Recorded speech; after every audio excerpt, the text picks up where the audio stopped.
So if you live together with your wife and you have kids together and she asks for space, what does that mean? So a lot of times relationships can get stale when people don't have hobbies, they don't have friend groups that they go and hang out with outside of the house. If they're not regularly getting away from each other, if they have kids together and a lot of responsibilities and paying bills and stuff, if someone doesn't feel like they have room to live, they're going to want that. But the one thing that's interesting is that it's very easy to just say, hey, you know what? Why don't you go hang out with your friends tonight? It's very easy to say, hey, you know what?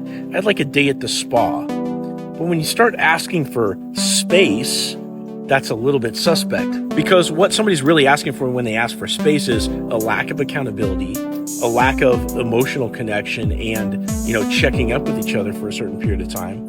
And in all honesty, it's probably a request to go off and spend time with somebody else without having to feel guilty, and also keep you on the back burner to where, for whatever reason it doesn't work out with X, Y, and Z person, they can come back and have an option in you. The fact that you live together and have kids just makes it more complicated, because obviously somebody has to watch kids while the other person's out, and you live together, so really there's not a lot of physical space. So if your wife is asking for space when you live together, you have to ask her, what does she mean by that? What are you asking for, right? And at the end of the day, if it's a request to put the relationship on pause, you have to say, okay, well, who's going to be the one to move out, right? So like if you're splitting up, you're splitting up. Let's not, have a gray area, like a gray label on the situation. It's like either we're together or we're not.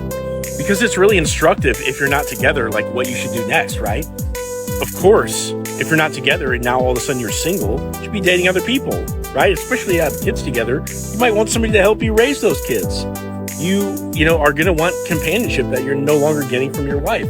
You're going to want sex that you're no longer getting from your wife, or probably haven't for some time now. And of course, just like any other period of time in your life where you were single, you're going to be back in the gym. You're going to be focusing on your purpose. You're going to be leveling up to impress and to attract that next level chick that, is going to come into your life next. But the problem is you're not thinking that way just yet. She's just asked for space, if this is the case.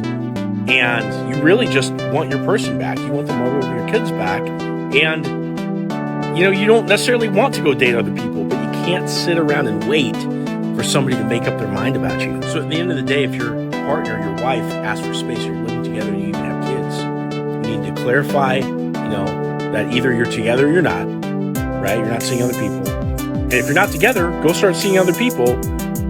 Work your life over as best you can. Live that good life. Post about it on social media. Hopefully your wife will come back around in time. Move out, go no contact, and build your life up to where either she comes back, or if she doesn't, someone else is coming into your life, but you're not going to sit around and wait for it.